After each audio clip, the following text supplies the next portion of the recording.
1년 만에 세상에 우리 민주당 지도부 수준이 이렇게 뒷걸음질을 해볼 수가 있네. 너무 극명하게 이재명 대표 시절과 정청래 대표님 후퇴했어요. 지금 그것을 추진하면 쓰겠어. 한 며칠이라도 오메 우리 이재명 대통령 잘하신다. 우리 이재명 국민주권정부는 확실하게 공약을 잘 지켜. 이런 말을 좀 해야 되잖아요. 네. 정청래 대표님 하루도 못 참아. 하루도? 좀 참고 이재명 정부 잘하는 거 좀 말 좀 하게 좀 기다려주제. 겁나게 성가시오. 다 살아나 버렸어. 오세훈부터 시작해서 추경호, 네네. 한동훈, 이진수 네. 다 살아나셔서 네. 난리도 아니잖아요. 이재명 대통령 공격하고. 이번 시간은 저희 인터뷰 시간인데요. 오늘은 더불어민주당 최고위원 또 도전하시는 서미화 의원님 모시고 이번 전당대회 이야기 또 당내 여러 그동안에 쌓인 불만들이 좀 있으신 것 같아서 그것도 한번 같이 여쭤보도록 하겠습니다. 서미화 의원님 어서 오십시오. 네, 안녕하세요. 네, 반갑습니다. 자, 최고위원 후보 기호 9번입니다. 그요 9번 서미화 네. 의원님이시고 저희 처음 뵙습니다. 네. 네. 저는 여러 번 뵙습니다. 자, 그리고 우리 최윤경 기자도 함께 하겠습니다. 네, 안녕하십니까. 네, 반갑습니다. 우리 서미화 의원님께서는 네. 어떻게 장관여의도 뭐 이렇게 보거나 들으신 적이 좀 있으실까요? 네, 저녁마다 이렇게. 그렇습니까? 그런데 너무 재밌게 수다도 잘 떠시고. 네, 수다의 주인공이 바로 여기 최윤경 기자입니다. 네. 자, 이번에 이제 최고위원 나오시는데 서미화 의원께서 나오셔야 되는 이유, 내가 출마하는 이유, 그다음에 내가 꼭 당선되어야 되는 이유 어떤 게 있다고 혹시 말씀 주실 수 있을까요? 네, 제가 저희 서미아 TV에 보면 잘 나와 있긴 합니다만은 네. 네, 서미아 TV도 있습니다. 네. 먼저 구독 좋아요도 아유, 좀 고맙습니다. 말씀드리고 네. 네, 제가 지난 1년 동안 우리 이재명 정부가 출범하고 1년 막 지났잖아요. 네. 얼마나 일을 잘하십니까? 네. 정말 저는 이재명 대통령 같은 분이 또 있을까 할 정도로 너무 응원을 하고 있는데 우리 민주당 지도부가 네. 너무 우리 이재명 국민주권 정부에 대한 이 성과가 있을 때마다 엇박자를 내고 또 정말 속도전 있게 잠도 줄이면서 일하고 있는 이재명 대통령하고 이 속도가 잘 안 맞는 이런 부분들을 보면서 너무 안타까웠습니다. 현 지도부가 네. 네. 이제 지금은 다 이제 사퇴하셨는데 네네네. 그래서 정말 지도부 일원이 돼서 네. 이재명 국민주권 정부 성공을 뒷받쳐야 되겠다라는 각오가 좀 생겼고요. 네. 이제 무엇보다도 이재명 정부가 어떻게 출범했나 생각하면 정말 얼마나 어려운 상황 속에서 윤석열이 비상계엄해가지고 온 국민이 응원본 들고 네네네. 그 긴 123일을 투쟁해서 파면시키고 만든 네. 정부잖아요. 네. 그래서 그 정부를 뒷받쳐야 되겠다. 이게 있고 또 하나는 우리 민주당이 서민과 장애인이나 여성, 노인, 청년 이런 사회적 약자를 포용하는 정당으로서의 정체성이 있는데 한 번도 여성이고 중증 장애인 저처럼 이런 당사자가 도전조차 해보지 않았다고 합니다. 그래서 제가 우리 민주당이 정말 그런 사회적 약자를 포용하면서 네. 결국 모두를 위한 민주당이 돼야 된다. 이것을 강력하게 호소하고 주장하고 이제 사회적 약자들 목소리가 늘 변방에서 이렇게 나거든요. 네. 네. 제가 극현이라고 해도 이 당론 하나 이렇게 채택하기가 쉽지 않아요. 그래서 제가 중앙에 가서 중심에서 지도부에서 목소리를 크게 내면서 정말 민주당이 명실상부한 사회적 약자를 위한 네. 입법 정책 이런 것들을 지도부에서 해낼 수 있는 그런 역할을 해보고자 도전했습니다. 네. 그 정청래 당대표 네. 혹은 뭐 지도부가 대통령의 여러 뭐 개혁 정책들 이런 거에 잘 따라주지 않았어요? 그게 이제 가장 큰 문제라고 말씀을 주신 것 같아서. 제가 이제 네. 1년 전에 물론 제가 정청래 대표님을 선거 때 1년 전에 바로 전당대회가 있었지 않습니까? 네. 그때는 저는 이제 다른 대표 후보를 지지는 했었습니다. 그러면서도 정청래 대표가 이제 선출이 되셨고 네. 또 무엇보다도 법사위원장으로서 굉장한 역할을 해주셨잖아요. 그래서 기대가 있었어요. 잘 하실 거다. 네. 정청래 대표님 잘 하시겠는데 중요한 성과가 있을 때마다 굉장히 엇박자가 나는 거예요. 에이펙 성공을 해가지고 그 성과를 말하려고 하는데 그때 국감이 있을 때입니다. 작년에. 지도부 대변인이 그냥 무슨 저기 이재명 대통령 그 중지 재판 중지법 이걸로 싹 덮었거든요. 그래서 제가 너무 안타까워서 국감하면서 국회에서 운영위원이거든요. 제가 강훈식 비서실장님한테 성과 좀 말해보세요 했더니 강훈식 비서실장이 얼마나 말하고 싶었는가 말을 그냥 빛의 속도로 막 5개월 동안에 준비했던 과정들 윤석열 정부가 하나도 준비가 안 돼가지고 너무 네네. 어려웠는데 그걸 이렇게 했고 이런 성과가 있었고 이런 말씀하시고 또 불과 이번 1월이죠. 이재명 대통령이 공약으로 코스피 5,000피 하겠다. 네네네네. 이렇게 했을 때 나경원부터 시작해서 말도 안 되는 소리 뭐 일어나지 할 수 없냐 한다고 얼마나 비판이 아니라 비난에 가까운 네. 막말을 퍼부었는데 네. 1월에 탁 코스피 5,000 찍은 날 네. 우리 정청래 대표님께서 조국 합당서를 그냥 제안하는 바람에 싹 덮여서 그때 제가 인도네시아의 의장님하고 회에 출장을 가고 있었는데 당원들이 문자를 이제 뭐 이럴 수가 있냐 이제 정청래 대표님 엄청 비판하는 문자를 저한테 막 들어오는 거예요. 그때 보고 이게 뭐다냐 하고 뉴스 이제 보니까 이렇게 됐더라고. 그래서 제가 바로 호텔에서 우리 저 비서관한테 나 한마디 해야 되겠다야. 그래갖고는 이제 허미어 TV 켜라. 해가지고 제가 아니 그리고 그 전날은 한덕수가 23년형을 선고받은 바로 그 뒷날 5,000피 코스피를 이제 달성하면서 이제 좀 한 며칠이라도 오메 우리 이재명 대통령 잘하신다. 우리 이재명 국민 주권 정부는 확실하게 공약을 잘 지켜. 이런 말을 좀 해야 되잖아요. 네. 집권 정당이면 속도도 맞춰야 되지만 성과를 같이 홍보하고 이게 민주당에 대한 국민들에게 알리는 것도 되면서 더욱 신뢰를 두텁게 하는 과정이고 당연히 할 일이에요.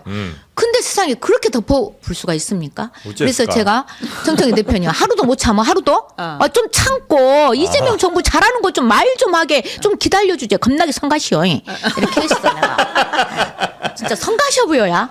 근데 그게 그날 하루에 막 10만인가 조회수가 뜬 거예요. 그리고 막 전화가 와서 의원님들한테 속 시원하다고. 이제 우리 의원님들이 점잖으셔요. 그래가지고 굉장히 점잖게 말씀하시더라고. 근데 저는 좀 이제 비난이 아니고 그때 정청래 대표님한테 좀 참아주고 이렇게 좀 성과 좀 알려주면 쓸 것인데 세상에 그 하루도 못 참아갖고 그 논의도 안 된 조국 합당서를 그냥 펑펑 터뜨리고 이게 의도적인 것인지 우연의 일치라고 생각하기엔 너무 잦아. 그런 일이 너무 잘. 그래서 물어보진 않으셨어요? 왜 이렇게 자꾸 내가 말했으니까 바꿨지. 그러면 나한테 그 의도적인 거 아니야 이렇게 말씀하실 수 있을 것 같아. 그렇게 말씀 안 하시더라고요. 근데 이제 반론을 하자면 네. 정청래 후보는 이렇게 네. 이야기했어요. 그날 5천이 될지를 내가 알았냐. 그러니까 합당은 준비하고 있었던 것이고 5천은 그날 갑자기 이제 올라간 거잖아요. 장이 열리고, 그러니까 타이밍이 좀 공교로웠다라는 이야기가 하나 있었고, 그리고 이제 정청래 후보 측에서 계속 억울하게 생각하는 건 그거 같아요. 그러니까 이 합당이 대통령의 뜻이었다니까. 우리가 다 소통하고 있었다니까. 그래서 다만 시점이 조금 이제 어긋나긴 했겠지만 그래도 하려고 했던 일을 한 건데 이렇게까지 우리가 막 혼날 일이야? 그 앞에 말씀하신 분 누구요? 소개 좀 해주시죠. 말을 하고 하시오. 최은경 기자입니다. 네, 네네. 최은경 기자님. 그 정청래 대표하고 청와대 뭐 소통 그거 1월에 말씀했잖아요. 10월 달에 잠깐 얘기하고 끝난 얘기로 저는 알고 있습니다. 작년 10월. 그래요. 네. 그리고 전혀 이제 그 1월에 소통 무슨 일을 하려면 예전에 말했던 것은 다시 확인이 필요하지 않습니까? 얼마나 빠르게 변화가 있고 상황이 달라지는 게 정치예요. 네. 특히 요즘처럼 빠르게 바뀌는 세상 앞으로는 더 빨리 바뀔 수도 있습니다만은 어저께 한 말이 오늘은 가마득 해본단게요. 근데 10월 달에 한 말을 갖고 1월 달에 한 것 같이 마치 어저께 소통한 것 같이 말씀하시면 구체적으로 얘기한 것도 곤란하죠. 아니고 그냥 방향 정도 네. 얘기한 건데. 그리고 그렇다선 치더라도 당대표의 책임과 의무는 당을 대표하잖아요. 개인 생각을 함부로 공론화해서는 안 된다고 봅니다. 반드시 당에서의 충분히 논의할 수 있는 국회의원 의원총회도 있고 예? 우리 데일리 민주라고 하는 유튜브도 있고 네네네. 그럼 우리 의원님께서는 그 합당 추진하실 거예요? 아니면 그거는 좀 고려를 좀 많이 해보셔야 되는 문제입니까? 지금 그것을 추진하면 쓰겠어. 쓰겠습니까? 아니 쓰겠습니까? 네. 아니 지난 지방선거에서 어떻게 네. 했어요? 평택에서. 네. 그런 일을 겪고 우리 민주당 당원들이 완전히 갈등하고 분열 상태가 된 거예요. 네. 저는 그것도 도전한 이유 중에 하나입니다. 민주당이 이렇게 우리끼리 싸우고 분열돼가지고 거의 적이랑 게 왼수가 따로 없이 그렇게 막 함부로 하고 불과 1년 전, 2년 전 생각해 보면요. 우리 민주당이 얼마나 당원들도 그렇고 지도부 의원들 선출직도 그렇고 당원들과 의견을 나누고 다른 의견 있는 게 당연하죠. 민주주의 사회에서. 네네네. 또 민주당 아니에요. 근데 그럴 때마다 이재명 대표 시절에는 제가 기억하고 있는 게 델리 민주라고 하는 유튜브 열어가지고 그 의견들을 취합했었어요. 특히 네. 제가 기억나는 게 추미애 의원님이 의장으로 아주 추대가 되듯 하면서 당원들이 열렬히 응원했는데 24년 5월 31일이었던가 5월 30일인가 국회의장 선거. 네. 당내 선거를 할 때 네. 추미애 의원님이 당원들의 뜻과는 달리 안 돼버렸어. 네. 난리가 났어요. 네.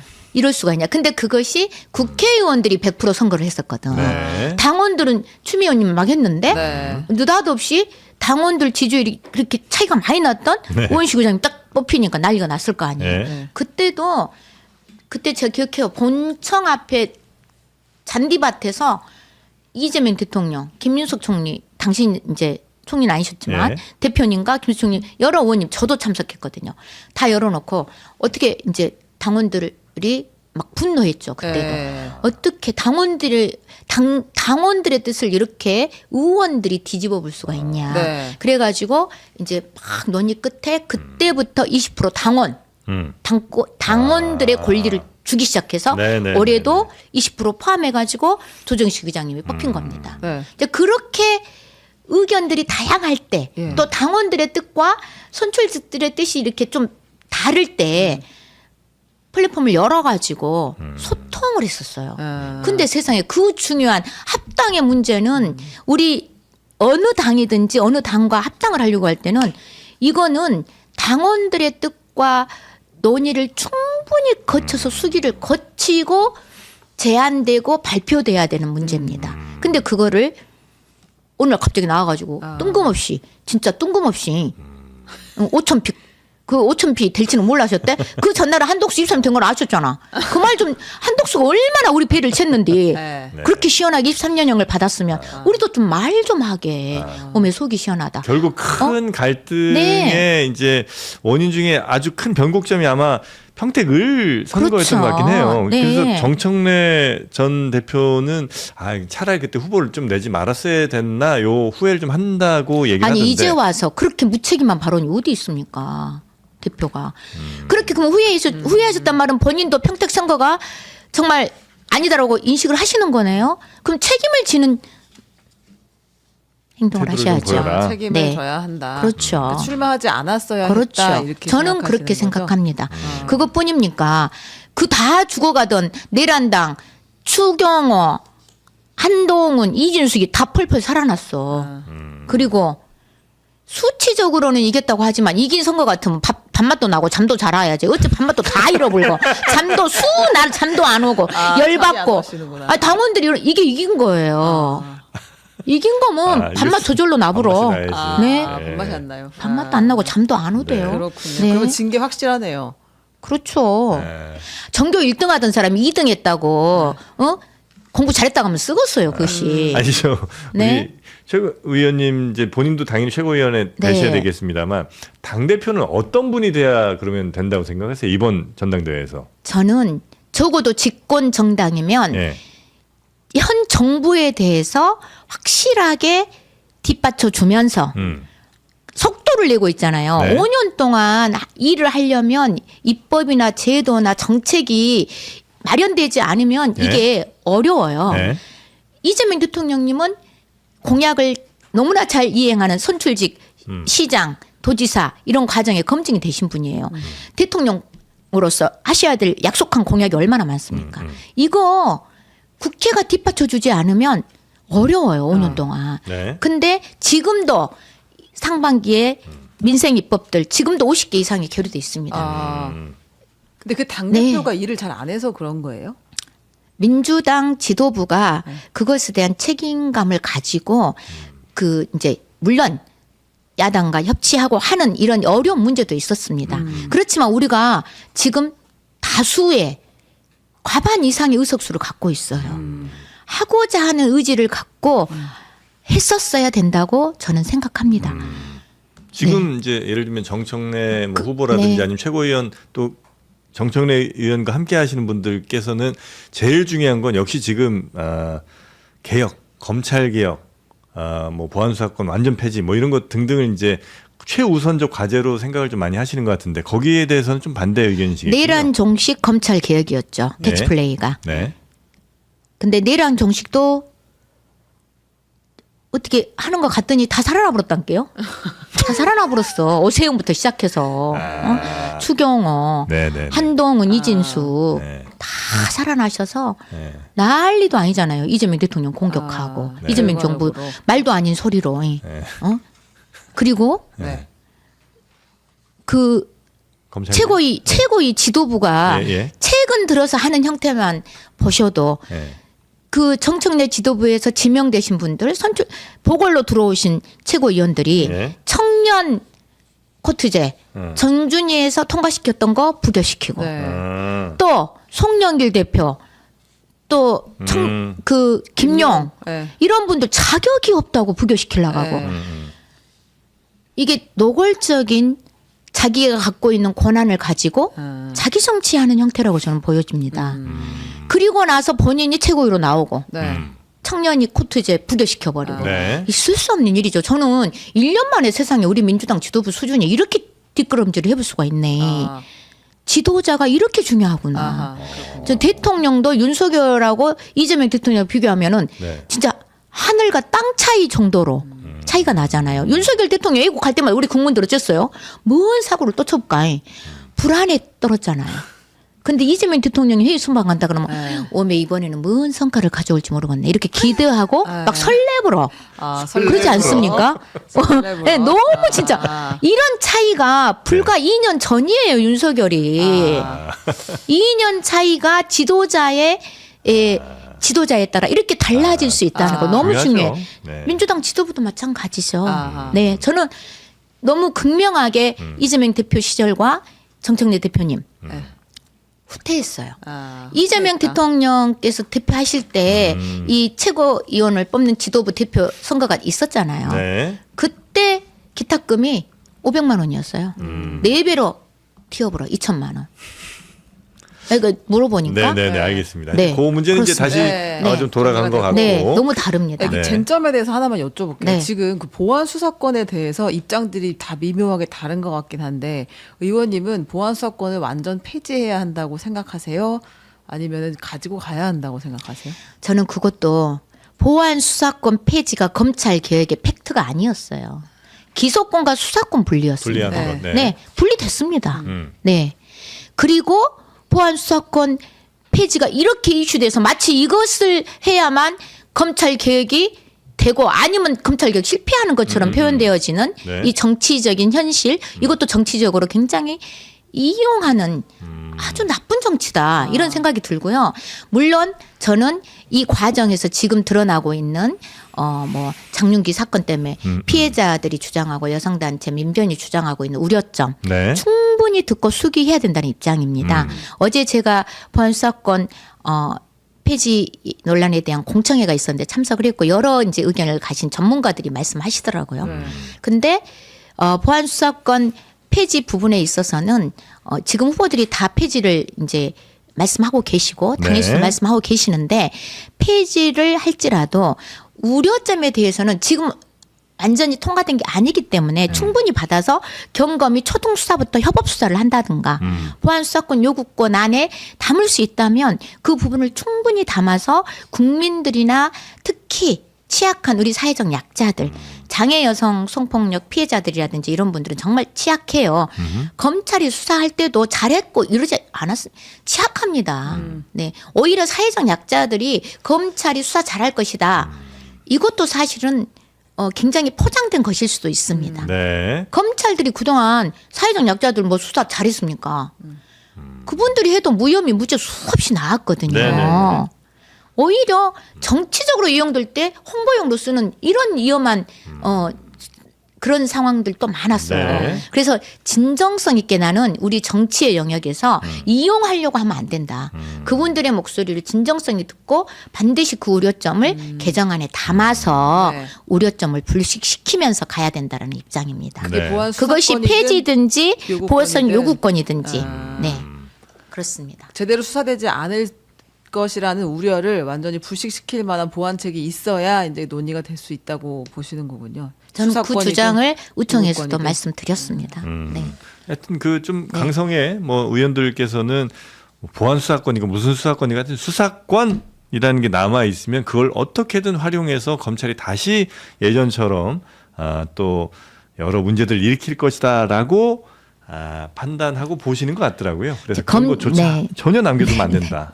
우리 프로님 제가 성격이 급해갖고 막 말을 막 아니요. 네, 그분 네. 입장은 이제 그런 네, 것이다라고 네. 이제 말씀을. 근데 네. 저 권력이 한쪽으로 집중되면요 다 부패하게 돼 있어요. 어느 권력이든. 그렇죠. 네. 얼마나 검찰을 못 믿으면 그렇게 불안해 하시겠어요. 검찰도 반성하셔야 됩니다. 네. 정말. 윤석열을 대통령 만들어보라고 그런 말을 듣는 것 같아요. 진짜. 네. 예. 혹시 그럼 네. 아까 말씀하신 대로 대통령과 이제 아주 저 뜻이 잘 맞는 여당 대표의 지도부까지 꾸려지게 되면 권력이 혹시 너무 집중되는 건 아닐까요? 그렇진 않나요? 지금 집권 정당이잖아요, 저희가. 집권 정당이 지금 이재명 국민주권 정부를 바치고 이재명 국민주권 정부 성공을 위해서 역할을 하는 것은 권력의 집중이 아니라 당연한 책무라고 저는 생각하고 있습니다. 네. 네. 알겠습니다. 네. 그 지금 뭐 이른바 뭐 유시민 작가나 아니면 코어 지지층에서는 약간 지금 대통령에 대한 불만 같은 것들이 원래 개혁 의지가 별로 없었나 아니면 하다가 지금 꺾인 건가? 원래 우리가 뽑을 때는 그 마음이 아니었던 것 같은데라는 의심 같은 것들을 갖고 계신 것 같아요. 불만. 그래서 유시민 작가로 대표되는 그런 분들이 이제 최근에 굉장히 강한 비판들을 좀 많이 하고 있는데 거기에 대해서는 혹시 어떻게 생각하십니까? 아니 수사권 기소권 분리시켰단께라. 뭔 개혁 의지가 없어. 이렇게 빨리 하는 정부가 어디 있어요. 1년도 되기 전에 막 했어. 네. 그리고 보안 수사권은 원래 팩트가 아니었다고. 네. 왜 그러세요? 그리고 그거를 왜 이렇게 수면으로 올려가지고 싸우는 건데요? 무슨 의도가 있는 겁니까? 거의 뭐 그리고 의도가 있다. 네, 저는 정말 의심스럽습니다. 그리고 유시민 작가님 말씀하셔서 제 웬만한 말 안 하려고 했는데 네. 그분이 하시는 말씀을 모든 방송에서 하는 것도 저는 정말 불만입니다. 그게 저는 비판이라고 봐지지 않고요. 비판의 수위를 넘은 선을 넘은 비난이자 저주격 진짜 막말이 아닙니까? 네네네. 어떻게 1년 막 지난 이재명 대통령을 향해서 실패를 운운할 수 있습니까? 윤석열 대통령 그 난리를 칠 때도 유시민 작가가 뭐라 하겠습니까? 망하지 않는다. 나라 안 좀 망한다. 기다려 주라. 네. 그렇게 말씀하셨습니다. 도대체 뭡니까? 뭐가 기준입니까? 이분의 정치적 평가는 뭐가 기준인지 모르겠습니다. 출신이 혹시 기준일까요? 학벌이 기준입니까? 정말 저는 분노했어요. 그 방송 듣고요. 유시민 작가님과 저는 개인적으로 뵌 적도 없고 관계성은 없습니다. 그렇지만 우리 민주 진영에서 존경받는 분이었고 저도 한때는 정말 정말 이분이 정말 말씀 잘하신다. 책도 잘 쓰신다. 책도 읽어보고 이렇게 했습니다마는 너무 실망스럽고 아니 정말 그분의 말씀처럼 정말 걱정이 돼서 그러신다면 그래 이러이러한 점이 이러니 우리가 이렇게 받쳐줘야 된다. 우리가 좀 더 힘을 들이자 이러면서 하실 수도 있는 거잖아요. 그런 극단적인 표현 안 써도 되는 거잖아요. 동지의 언어가 전혀 아니다. 그렇죠. 알겠습니다. 그 신천지 이슈가 최근에 막 좀 나오고 있는 것 같습니다. 네. 그래서 혹시 이 이슈에 대해서는 조금 뭐 들으신 바가 있을까요? 아니면 요거는 별로 이렇게 이번 선거에서 중요한 건 아닌가요? 그러니까 당원들이 사실이라면 매우 중요한 일이죠. 네네네. 의혹 제기가 되고 있는데 네. 정말 그게 조금이라도 여지가 있다면 저는 후보 자격이 없다고 봅니다. 그리고 그런 문제 제기를 할 때는 아무 근거 없이 그렇게 할까요? 그렇지 않다고 지켜봐야겠네요. 봅니다. 지켜봐야 된다고 봅니다. 네. 그래서 네. 만에 하나 사실로 드러나는 부분이 아주 작게 있더라도 이건 굉장히 큰 큰 문제죠. 문제라고 어떻게 보신다. 종교 집단을 정치에 개입하고 선거에 개입할 수가 있습니까? 선거에 영향을 주는 구조를 만약에 조금이라도 만들어내는 이런 여지가 있다고 확인이 되면 저는 네. 사퇴하셔야 한다고 봅니다. 네. 요거에 대해서 혹시 뭐 의혹을 제기한 김민석 후보나 뭐 이런 분들께 뭐 이렇게 언질이나 이런 거 받으신 바 이런 것이다라고 뭐 정보나 이런 거 받으신 게 혹시 있을까요? 저는 그렇게 중요한 핵심 멤버가 아닌지 못 들었습니다. 네. 아니, 죄송합니다. 그런 정보를 갖고 나와야 되나요? 네. 근데 이 김민석 그 후보가 받은 적이 없습니다. 아마 네, 이거 네, 지지자들이 만든 것 같은데 그 네. 투표 길잡이 이렇게 해가지고 아. 조합 최고위원 조합 1조합 김용 서미화 2조합 김용 이건태 3조합 이건태 서미화 이제 이렇게 올라온 그 포스터들이 있었어요. 요거는 지지자들이 만든 거죠? 전혀 모르시는 네, 상황이죠? 네, 네, 그렇습니다. 이건태 김용 네. 최고위원 후보들하고는 뭐 교통이 좀 있으세요? 뭐 오고 가면서 뭐 연설할 때 뵙고 또 어디 지역 갔더니 와 계셔서 같이 인사하고 지금 예비 경선 과정이잖아요. 네. 예비 경선의 후보가 14분이에요. 최고위원이. 누구 편을 들겠어. 참말로 다 자기 편이라 가지. 다 그리고 각자 선생님입니까, 지금? 그리고 뭐 다 김수 총리님 옆에서 또 송영기 대표 옆에 찍어가지고 이분들이 우리 저를 응원하고 있습니다. 이렇게 또 하시는 분들도 계시더라고요.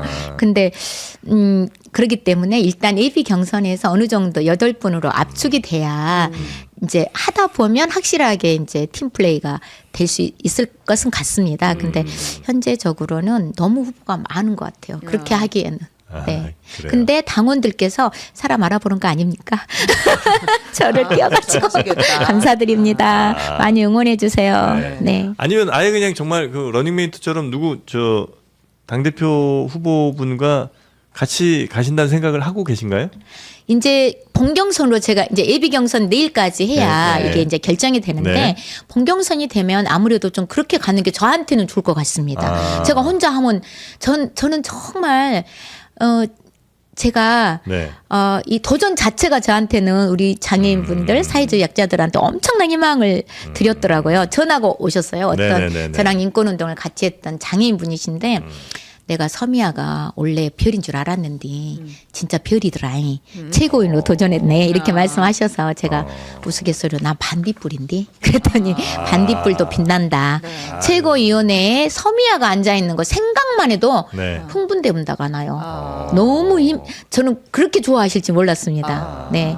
그래서 우리 당원들께서 네네네. 우리 당의 어떤 정체성을 좀 더 강하게 확립하고 또 그 의원을 확실하게 사회적 장애인들이 전체 인구 5%지만 WHO에서는 10%로 보고 있어요. 네. 가족까지 하면 훨씬 많습니다.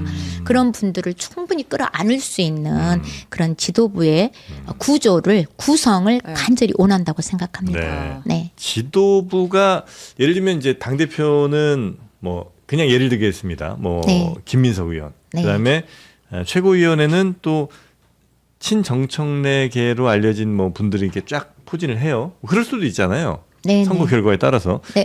본선에서 네. 본경선에서. 예, 네. 그렇게 되면 지도부 구성이 상당히 좀 이제 앞으로 뭔가 일을 해나가는 데 있어서 좀 어려워집니까?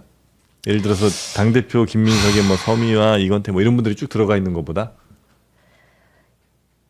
제가 최고위원을 한 번도 안 해봤긴 하지만 네.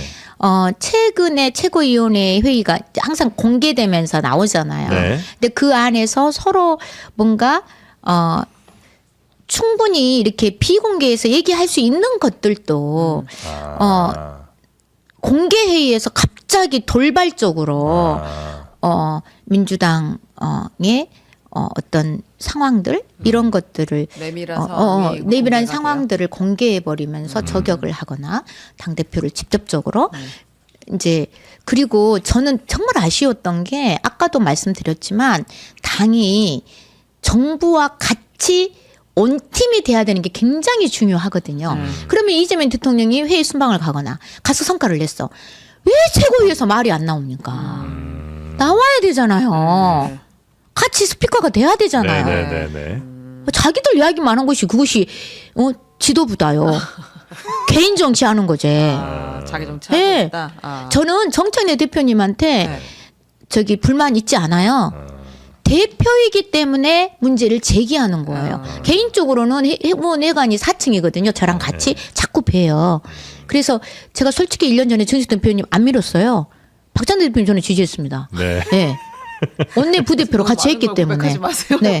다 알고 있어요. 정청 대표님 다 알아. 네. 저한테 도와주라 그래. 나 못 도와줘라. 말했어요. 박찬대 대표님하고 저 미리 둘이 합의를 하든지 하시오. 나는 원내 대표로 일기 때 같이 했는데 아무리 친하다고 정청 대표님 못 도와주지. 박찬대 대표님 도와야지. 네. 인간적으로 사실 그렇잖아요. 하고 제가 죄송하다고 했거든요. 아, 네네네.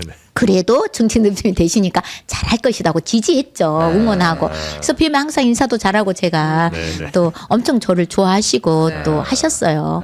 또 공약도 장애인국도 만들어 주시고 네. 반쪽짜리긴 네, 해도 네, 네. 그거 완성도 해야 돼요. 제가 들어가서 제가 꼭 돼야 됩니다. 할 일이 네. 많으시네. 네. 예, 예. 근데 그 여성 최고위원 할당이 하나 있잖아요. 네, 네. 근데 거기에 만약에 지금 아주 강력한 후보인 최민희 의원이 되면 사실 쉽지 않은 거 아니에요, 진입이? 저요? 예. 2년 전에 여성 후보가 두 분이 되셨어요. 예. 전현희 의원님, 이현주 의원님 네. 되셨잖아요. 8명을 뽑는 거잖아요. 지금 예비 경선에서. 예비 8명 뽑아서 5명이 들어가. 네. 아, 여성 2명은 그렇게 말씀하시니까 나만 들어가면 이제 지도부가 이제 정청래 대표님이 아니고 다른 분이 되시고 뭐 이렇게 구성이 됐을 때 뭐 아무래도 당원들은 이제 그런 의견들이 있으신 것 같아요. 서미아가 들어가야 된다, 임미영님 들어가야 된다, 네. 뭐 이런 의견들이 있으신 것 같은데 사실 5명이면 여성 2명은 들어가야 되지 않나? 저는 그렇게 생각합니다. 들어갈 수 있다. 들어갈 수 있을지는 어쩌면 저만 들어가고 체면이 떨어질 수도 있지 않을까 이런 생각도 해봅니다. 예. 여성이 진입하기가 굉장히 어렵잖아요. 이 정치 구조가. 그래서 여성 할당제가 있는 것이고 여성 한 명 코트제도 있는 것인데 한 명만 들어가야 된다면 당원 여러분 저를 꼭 좀 밀어주시오. 왜냐하면 나는 여성이고 장애인이잖아. 우리 최민희 의원님은 장애인 아니고 또 가방에 위원장도 하셨잖아요. 그동안 목소리를 엄청 크게 내셨어. 장애인인지 모르는 분이 많은 것 같아요, 의원님이 지금. 저 네. 많이 안 보입니다. 네. 우리 앞에 계신 천경 작가님? 기자님? 네. 얼굴이 전혀 안 보이고 소리만 들리고 네. 아무것도 안 보여. 네, 안 네, 계신 네. 것처럼. 시각장애가 네, 있으시죠? 네. 시각장애가 있습니다. 네. 그래서 또 잘할 것인가 하고 걱정하는 분도 계신데 저 잘할 수 있습니다. 네. 그럼 그것만 하나 여쭤볼게요. 네. 마지막으로 최고위원이 만약 되신다고 하면 네. 지금 1호 법안으로 내신 게 아직 통과가 안 됐잖아요. 네. 그게 어떤 법안이고 어떻게 통과를 시키실 것인지 계획을 좀 알려주세요. 제가 24년 5월 31일 9시 땡 치니까 국회의사과에 1번으로 300명 중에 1번으로 낸 법안이 교통약자 이동권 보장 법안이에요. 전면 개정안인데 교통약자 이동 편의 증진법을 전면 개정하는 법안입니다. 윤석열 정부 때 논의도 안 되고 갔고요. 제가 정말 너무 속이 터졌는데 다행히 정부가 바뀌었어요. 그래서 지금 국토부와 TF를 장애계하고 구성해서 논의는 하고 있습니다. 근데 이것이 당론으로 채택이 될 수 있도록 제가 처음부터 그렇게 요청을 했는데 잘 안 되더라고요. 그래서 제가 지도부에 들어가서 당론 채택을 통해서 이 법안을 올해 하반기에 반드시 통과돼야 된다. 이 법안이 통과되면요. 현재는 휠체어 타신 그 와상 근육장애 이런 분들은 휠체어가 이렇게 누워서 타는 휠체어가 있어요. 네. 이분들은 비행기 타려면 좌석을 5개를 사야 돼요. 말이 됩니까? 세상에 가로를 5배를 돈을 내야 비행기 태워준다는 게 말이 안 됩니다. 근데 이게 통과되면 어떻게 돼요? 그거는 이제 1인 1석으로 똑같이 비용을 국가가 책임을 져야죠. 그러자고 그것이 사회적 약자들을 위한 국가 정책이 돼야 되고 그 비용을 지원하고 그래야 그 안에도 이동하는 시간 오래 걸리고 대기 시간 많고 또 저상버스 22년도에 100% 도입하기로 입법이 되긴 했습니다마는 네. 사각지대 도로 사정이 안 좋고 뭐 정류장 사정이 안 좋으면 다 안 해도 돼요. 그러니까 안 합니다.